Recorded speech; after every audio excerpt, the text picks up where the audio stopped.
Iterative structures होते हैं। Iteration का मतलब होता है कि हमें कोई काम बार बार करना है, सही है। तो अगर हम कोई काम बार बार करते हैं तो आइटरेटिव स्ट्रक्चर हो गया, ठीक है। और उसके एक यूनिट को, मतलब उसमें से जैसे सपोज करें हमें कोई काम बार बार करना पड़ रहा है, तो जैसे एक काम को 10 दफ़ा करना है, तो पहली दफ़ा करेंगे तो वो पहली आइट्रेशन कहलाएगी, दूसरी दफ़ा करेंगे तो वो दूसरी आइट्रेशन कहलाएगी, तीसरी दफ़ा करेंगे तो तीसरी आइट्रेशन कहलाएगी, and the things goes on, ठीक है। तो हमारे पास 3 तरह के लूप होते हैं। एक वो लूप होता है जिसमें हमें पता होता है कि हमें कोई काम कितनी दफ़ा करवाना है, सही है। दूसरा वो लूप होता है जिसमें हमें नहीं पता होता कि हमें कोई काम कितनी दफ़ा करवाना है, लेकिन हमें ये पता होता है कि कोई काम जब तक करवाना है जब तक कोई कंडीशन ट्रू नहीं हो जाती, सही है। तीसरा लूप वो होता है जहाँ पर हमें कंडीशन तो होती है लेकिन वो यूज़र के इनपुट पे डिपेंड करती है। तो उस सूरत में ऐसा होता है कि वो लूप एक दफ़ा चलना लाजमी होता है फर्स्ट टाइम। तो उस तरह का लूप होता है, वो थोड़ा सा कॉम्प्लिकेटेड लूप होता है, नॉर्मली ज़्यादा यूज़ नहीं होता उसका, लेकिन मैं वो भी बताऊँगा आगे चल के। वो थोड़ा सा कॉम्प्लिकेटेड है डू वाइल का लूप, उसको आगे चल के देखेंगे। अभी फ़िलहाल हमारा जो फोकस है वो फॉर और वाइल पर है, सही है।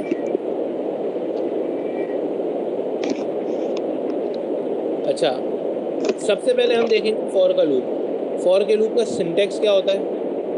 फॉर के लूप का 2 सिंटेक्स होता है। पहले तो हमें एक फॉर का ब्रैकेट बनाना पड़ता है इस तरह से, और हमें जो भी काम कराना है वो हम इस ब्रैकेट में लिखते हैं, ठीक है। यहाँ पे हम बताते हैं int, एक वेरिएबल लेते हैं इंटीजर आई। सपोज करें मैंने आई ले लिया, आप लोग ABCD XYZ जो भी लेना चाहें ले सकते हैं। उसको मैंने वैल्यू दे दी 0, ठीक है। इसके बाद मैंने कहा i इज़ लेस देन 10। तो 10 से छोटा क्या नंबर होता है? 9, ठीक है। तो 10 से छोटा 9 होता है जो कि इंटीजर होता है, वहाँ तक ये लूप चलेगा। फिर मैं कहता हूँ i plus plus. Plus plus का मतलब होता है कि वो i में 1 ऐड कर देगा। मैं यहाँ लिख देता हूँ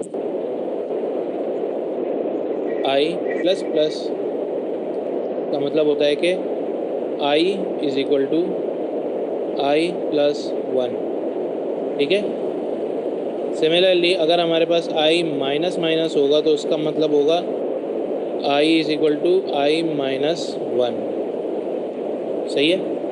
तो हमारे पास सब एक लूप हो गया जो कि जिसकी इनिशियल वैल्यू 0 होगी, सही है। उसे लेस देन 10 तक चलना है, ठीक है। और हर बार i प्लस प्लस करना है। अब ये फॉर का लूप चलता कैसे है? सपोज़ करें मैं यहाँ पे लेकर आया, मैंने कहा प्रिंटफ एक कमांड होती है सी लैंग्वेज में जो कि स्क्रीन पे कुछ भी डिस्प्ले कराने के काम आती है, सही है। तो मैंने यहाँ पे कहा रफ़ीक, मैं अपना नाम 10 दफ़ा प्रिंट करना चाह रहा हूँ, ठीक है। तो मैंने कहा अब ये कैसे चलेगा? ये फर्स्ट टाइम आएगा फॉर पे, उसको फॉर की कमांड मिली, वो क्या करेगा, एक इंटीजर लेगा i, उसकी वैल्यू रख देगा 0, मैंने यहाँ पे उसको 0 बताया हुआ है। फिर वो चेक करेगा क्या ये कंडीशन है मेरे पास, ठीक है। तो वो चेक करेगा क्या i लेस देन 10 है, 10 से छोटा है ट्रू है, तो वो इधर आ जाएगा, सही है। तो क्या करेगा, पहली दफ़ा उसने printf कर दिया।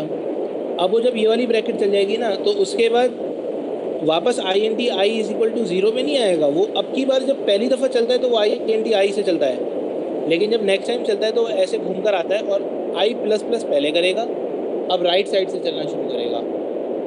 वह i प्लस प्लस करेगा, i की वैल्यू पहले क्या थी 0, प्लस प्लस करी क्या हो गई 1 हो गई, ठीक है। 1 ऐड कर दिया ना उसमें, 1 हो गई। तो फिर उसने चेक करा क्या 1 10 से छोटा है, कंडीशन ट्रू है, तो फिर दोबारा इधर आया, रफ़ीक प्रिंट कर दिया उसने। फिर वापस इधर आएगा, 1 ऐड करेगा।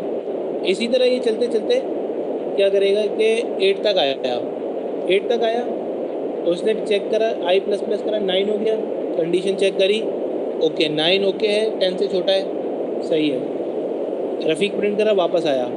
अब इसने दोबारा क्या करा, i प्लस प्लस कर दिया, 9 था, अब हो गया 10, ठीक है।